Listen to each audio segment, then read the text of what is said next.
ورحمۃ اللہ وبرکاتہ۔ الحمدللہ رب العالمین والصلاة والسلام علی اشرف الانبیاء والمرسلین نبینا محمد وعلی آلہ وصحبہ اجمعین، اما بعد۔ اعوذ باللہ السمیع العلیم من الشیطان الرجیم من ہمزہ ونفخہ ونفثہ۔ یا ایہا الذین آمنوا اتقوا اللہ ولتنظر نفس ما قدمت لغد واتقوا اللہ ان اللہ خبیر بما تعملون۔ سبحانک لا علم لنا الا ما علمتنا انک انت العلیم الحکیم۔ اللہم انفعنا بما علمتنا وعلمنا ما ينفعنا وزدنا علما، اللہم آمین یا رب العالمین۔ معزز علماء کرام، علماء اور خود احتسابی، اس موضوع پر کچھ باتیں کتاب و سنت کی روشنی میں آپ کی خدمت میں پیش کرنی ہے۔ اللہ تبارک و تعالی ہم تمام کو کتاب و سنت پر اپنی زندگی گزارنے کی توفیق نصیب فرمائے، آمین۔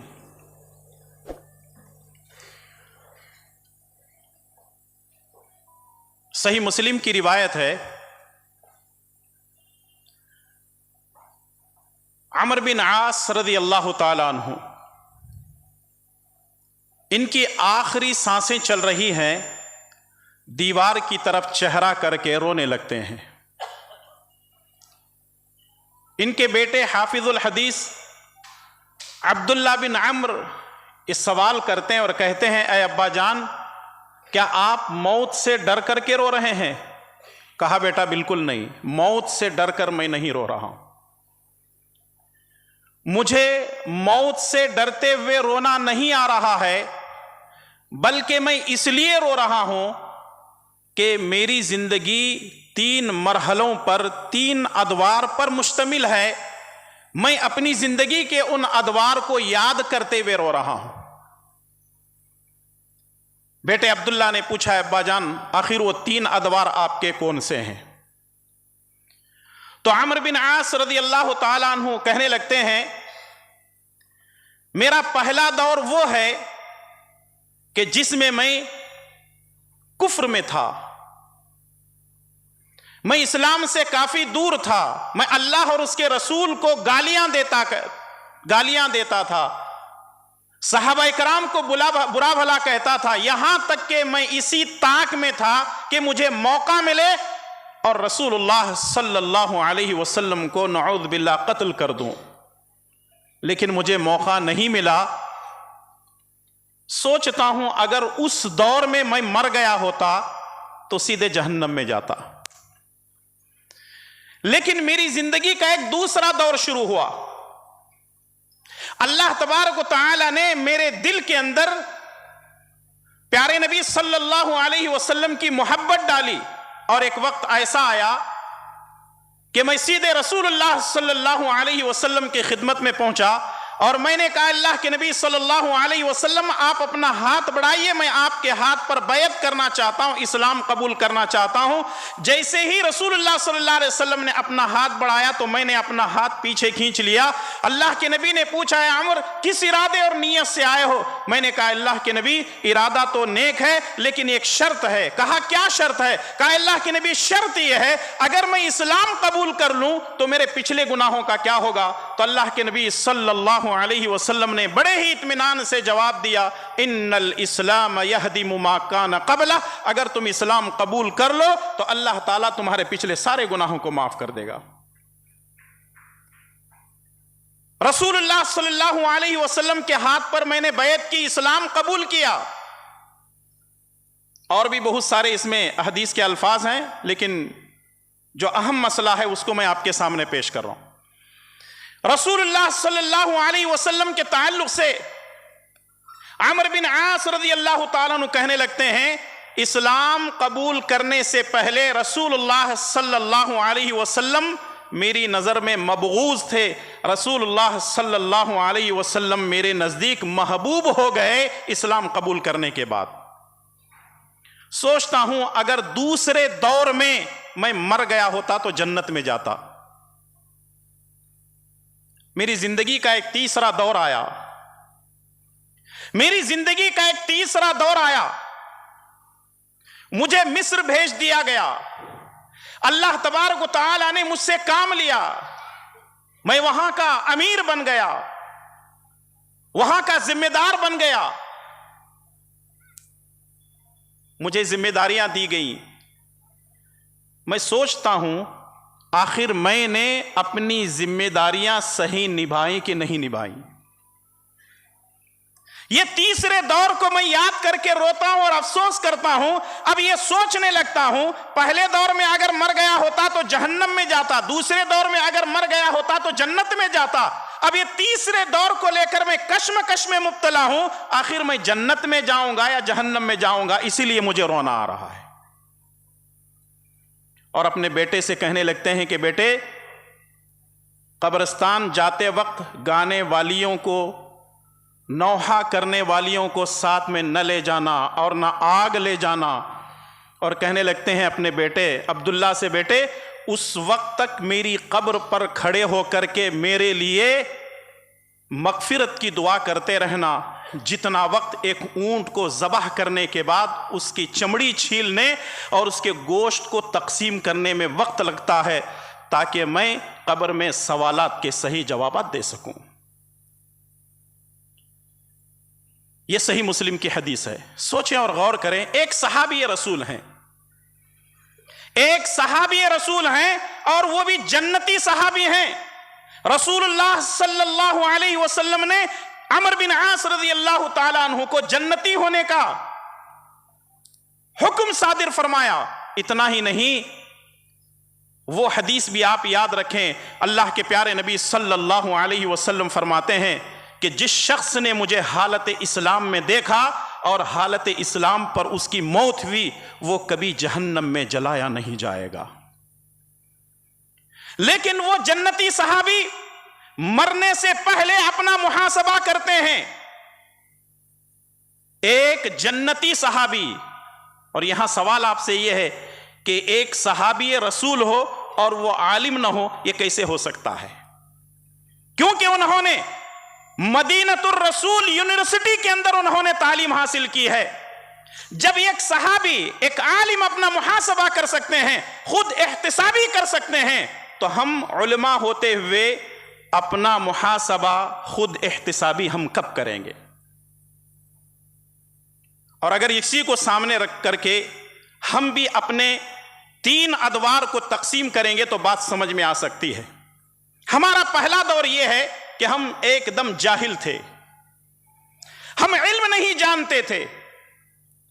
علم حاصل کرنے کی وجہ سے اللہ تبارک و تعالی نے ہم کو عزت دی۔ پہلے ہم 1 نمبر کے جاہل تھے، علم کی وجہ سے ہم کو عزت ملی۔ اور دوسرا دور ہمارا یہ ہے کہ آج ہم ممبر و محراب کے مالک ہیں، کوئی دائی ہے، کوئی مبلغ ہے، کوئی مصلح ہے، کوئی درس و تدریس سے جڑے ہوئے ہیں۔ اور ایک تیسرا دور بھی آج کے زمانے میں ہم دیکھ رہے ہیں کہ آج فتنے بڑھتے جا رہے ہیں، اور ان فتنوں میں علماء بھی مبتلا ہو چکے ہیں، ہو رہے ہیں نہیں ہیں بلکہ ہو چکے ہیں۔ اس کی کئی ایک مثالیں دی جا سکتی ہیں، کیونکہ ہم سوشل میڈیا سے جڑے ہوئے ہیں اور ایسے دیکھ رہے ہیں کہ علماء کرام فتنوں میں مبتلا ہو چکے ہیں۔ ان حالات میں ہر عالم کو اپنا احتساب کرنا چاہیے، اپنا محاسبہ کرنا چاہیے کہ آخر میں منہج پہ ہوں کہ نہیں ہوں، آخر میں سلفیت کے دائرے کے اندر ہوں یا باہر ہوں، آخر میں کتاب و سنت کو فالو کر رہا ہوں کہ نہیں ہوں۔ ورنہ آج ہم دیکھتے ہیں کہ میں نے علماء کو دیکھا ہے وہ جاہلوں کے فین بنے بیٹھے ہیں، ان کی تقریروں کو سنتے ہیں، ان کی تقریروں کو فارورڈ کرتے ہیں، ان کی تقریروں کو عوام الناس کے سامنے پیش کرتے ہیں، اور یہ بھی کہتے ہیں کہ ان کے بیانات سنو، ان کے بیانات میں علم موجود ہے۔ آپ 8-10 سال تک جو علم حاصل کرتے ہیں، آخر آپ کے علم اور ان کے علم میں زمین اور آسمان کا فرق ہے، لیکن آپ اپنا احتساب کیے بغیر لوگوں کو بھیج رہے ہیں۔ اس کا مطلب یہ ہے کہ آپ خود بھی گمراہی کے راستے پر کھڑے ہیں اور دوسروں کو گمراہی کی دعوت دے رہے ہیں۔ ان حالات میں خود احتسابی بہت ضروری ہے علماء کے لیے۔ اگر ہم نے اپنا احتساب نہیں کیا تو پھر یاد رکھیے کل قیامت کے دن اللہ تعالیٰ کے پاس ہمیں جواب دینا ہوگا۔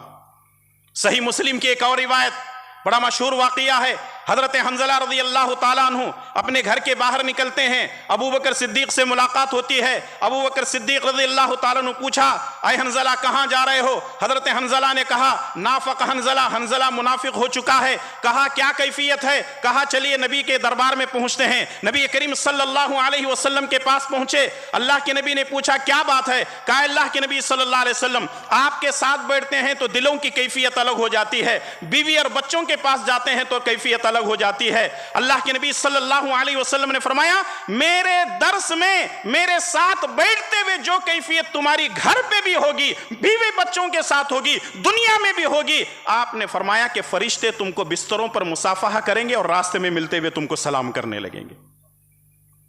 ذرا سوچو اور غور کرو، انہوں نے اپنے اوپر یہ کہا کہ میں منافق ہو گیا ہوں، اور آج علماء اپنے آپ کو یہ سمجھتے ہیں کہ میرے جیسا ایماندار، میرے جیسا مومن آپ کو کوئی ملنے والا نہیں ہے، جبکہ ہم مسجدوں کے، مدرسوں کے ذمہ داروں کی غیبتیں کرتے ہیں، چغل خوریاں کرتے ہیں، عیسیٰ کی ٹوپی موسیٰ کو، موسیٰ کی ٹوپی عیسیٰ کو ڈالتے ہیں۔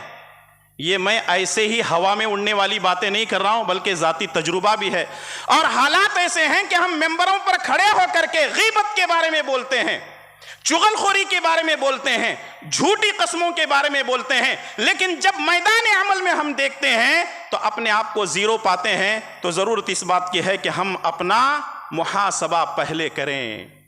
آج ہمارے لیے خود احتسابی کی بہت ضرورت ہے۔ ایک 5 پوائنٹ میں آپ کے سامنے خود احتسابی کے تعلق سے اور خاص کر کے علماء کے لیے کہنا چاہوں گا۔ پہلی چیز یہ ہے کہ آپ کی تعریف کرنے والے کون ہیں؟ علماء ہیں یا عوام ہیں؟ اگر عوام ہیں تو گویا کہ آپ دعوتی میدان میں فیل ہیں، اور اگر آپ کی تعریف علماء کر رہے ہیں تو اس کا مطلب یہ ہے کہ دعوتی میدان میں آپ بالکل پاس ہیں، کیونکہ عوام تو کل انعام ہوتی ہے۔ اب رہا علماء جب کسی کی تعریف کرتے ہیں تو اس کا مطلب یہ ہے کہ آپ کے اندر علمی صلاحیت ہے اور آپ اس سے 2 قدم آگے بڑھنے کی کوششیں کر رہے ہیں، اور یہ ہونا بھی چاہیے۔ دوسری چیز یہ ہے کہ اگر لوگ آپ سے بیزار ہو رہے ہیں، لوگ آپ سے بیزار ہو رہے ہیں، مصلی بیزار ہو رہے ہیں، ذمہ داران بیزار ہو رہے ہیں، اور ویسے بھی علماء کسی ذمہ دار کو، عوام کو خوش نہیں کر سکتے، وہ تو بیزار رہتے ہی ہیں، لیکن کچھ چیزیں ایسی ہوتی ہیں ہمارے علم و عمل کی وجہ سے عوام بیزار ہوتی ہے۔ ایسی حالت میں ہم کو کیا کرنا چاہیے؟ امام احمد ابن حنبل رحمۃ اللہ علیہ کا قول یہ ہے کہ اگر میں دیکھتا کہ میری بیوی نافرمان بن رہی ہے، میرا خادم، میرا نوکر نافرمانی کر رہا ہے، میری سواری جو ہے وہ نافرمانی کر رہی ہے، تو میں ان تینوں کو کچھ نہیں کہتا، بلکہ اپنے اعمال کو دیکھتا اور کہتا شاید میرے اندر عمل کی کمی کی وجہ سے یہ میرے اوپر حاوی ہو رہے ہیں۔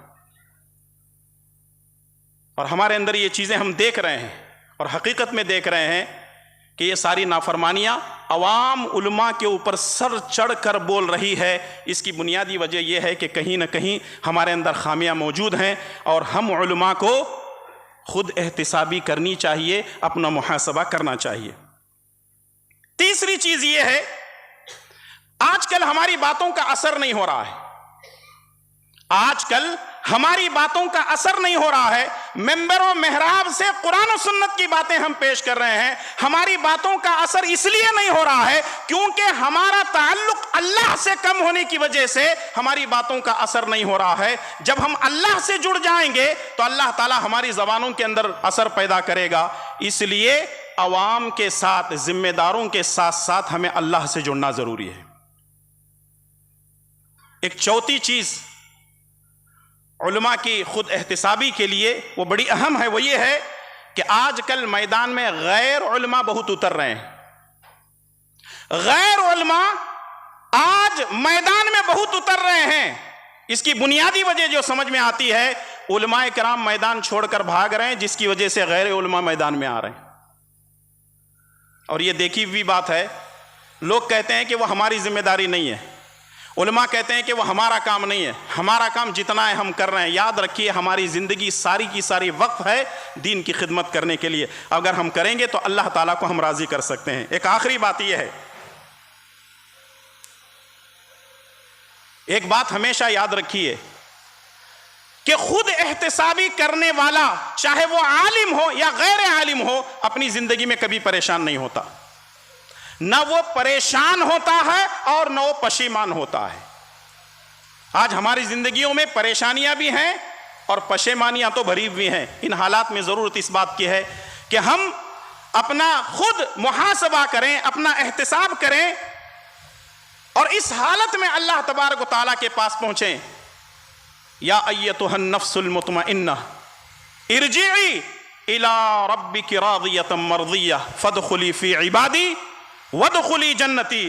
اور علامہ اقبال نے کہا تھا کہ اپنے من میں ڈوب کر پاجا سراغ زندگی، اپنے من میں ڈوب کر پاجا سراغ زندگی. تو اگر میرا نہ بنتا نہ بن، اپنا تو بن.